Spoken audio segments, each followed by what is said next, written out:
warahmatullahi wabarakatuh. Alhamdulillahirabbil alamin wa bihi nasta'in wa ila umurid dunya waddin.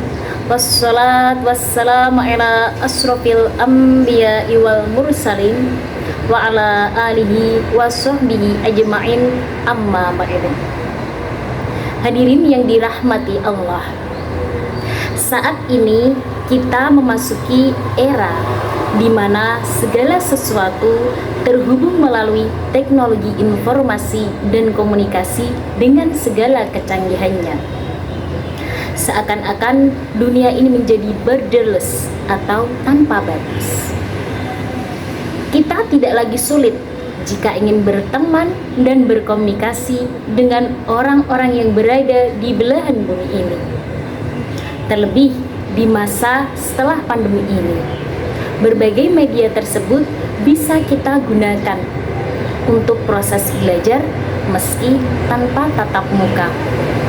Demikian besarnya manfaat media informasi dan komunikasi sekarang ini yang jauh menjadi dekat. Namun di sisi lain, ternyata kemudahan-kemudahan itu mulai mengalihkan kehidupan kita dari dunia nyata ke dunia maya. Banyak orang yang terlalu terlena dan nyaman dengan dunia maya, sampai lupa bagaimana hidup di dunia nyata. Sehingga dia menjadi acuh tak acuh kepada lingkungannya, membuat jarak semakin lebar dengan orang-orang yang dekat dengannya.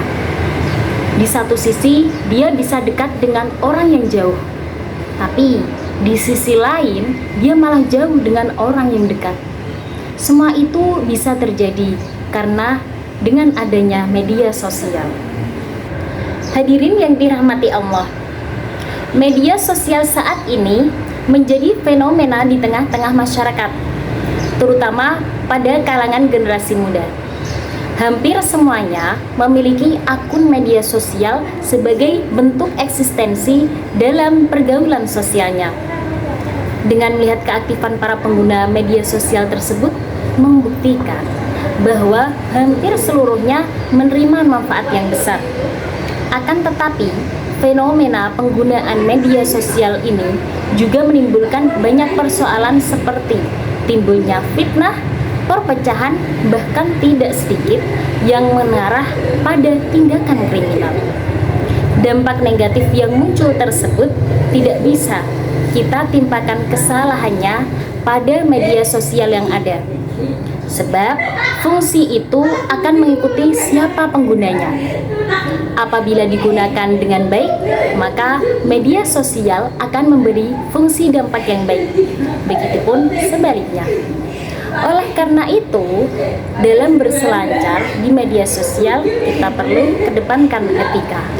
Di sini, saya akan berbagi berbagai hal-hal yang perlu diperhatikan dalam menggunakan fasilitas teknologi informasi dan komunikasi supaya menjaga kenyamanan antar sesama pengguna. Yakni yang pertama, kita tidak boleh melakukan hate speech atau ujaran kebencian yang berbau provokasi apalagi fitnah. Karena apa? Islam mengajarkan kepada kita untuk menjaga dan menciptakan kedamaian. Sebagaimana Islam itu sendiri bermakna damai dan mendamaikan, serta membawa kesejahteraan dan ketentraman. Maka media sosial harus dijadikan sebagai sarana untuk mewujudkan perdamaian. Karena sudah banyak kasus hate speech, provokasi, dan fitnah yang mengancam persatuan kita. Yang kedua, sharing sebelum sharing. Tidak semua informasi yang kita dapatkan dari media sosial dan internet dipastikan kesahihannya. Maka, sebagai makhluk yang berakal, setiap kita menerima kabar, sebaiknya pastikan terlebih dahulu kebenarannya. Jika telah dipastikan berita tersebut benar, maka barulah kita bisa share melalui media sosial. Dalam ajaran Islam, prinsip itu disebut dengan tabayyun. Allah telah berfirman dalam Al-Quran surat Al-Hujurat ayat 6. A'udzu billahi minasyaitonir rajim. Bismillahirrahmanirrahim. Ya ayyuhalladzina amanu in ja'akum fasiqum binaba'in fatabayyanu an tusibu qauman bijahalatin fatusbihu ala ma fa'iltum nadimin, yang artinya, wahai orang-orang yang beriman, jika datang kepadamu orang fasik membawa suatu berita, maka periksalah dengan teliti agar kamu tidak menimpakan suatu musibah kepada suatu kaum tanpa mengetahui keadaannya yang menyebabkan kamu menyesal atas perbuatanmu itu. Yang ketiga adalah kita tidak boleh pamer. Belakangan ini ramai dibicarakan fenomena flexing. Banyak orang senang memamerkan kemewahan di media sosial. Dalam ajaran Islam, hal demikian itu dilarang keras karena menimbulkan banyak efek negatif. Jika sikap pamernya itu dilihat oleh orang yang tidak mampu, maka akan menimbulkan ketersinggungan. Lebih baik jika memang kita memiliki kemampuan berlebih, syukuri dengan cara yang benar tanpa harus memamerkannya di media sosial. Maka sikap empati harus diutamakan, bukan hanya di dunia nyata, melainkan juga di media sosial. Yang keempat adalah tidak semua itu harus diposting atau bisa diposting.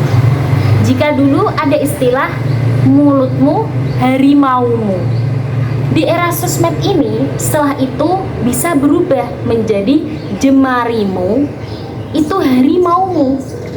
Artinya apa? Artinya yang kita posting di media sosial harus kita pertanggungjawabkan. Setiap kita posting harus dipikirkan dampak yang akan muncul dari postingan tersebut. Maka cukuplah posting hal-hal yang positif saja. Yang terakhir adalah menghargai sesama. Derasnya arus informasi di media sosial, diantaranya pasti ada yang menimbulkan pro dan kontra. Perbedaan sikap dan pandangan merupakan sesuatu yang wajar. Maka perlu di antara kita mengedepankan sikap saling menghormati dan menghargai. Jangan sampai postingan atau komentar kita di media sosial mengandung unsur kezaliman.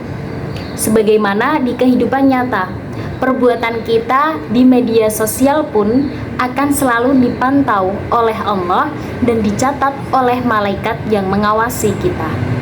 Karena Allah telah berfirman pada Al-Quran surat Qaf ayat 18, yakni A'udzubillahi minasyaitonirrajim, Bismillahirrahmanirrahim, ma yalfizu min qawlin illa ladaihi raqibun atid, yang artinya tidak ada suatu kata yang diucapkan melainkan ada di sisinya malaikat pengawas yang selalu siap mencatat.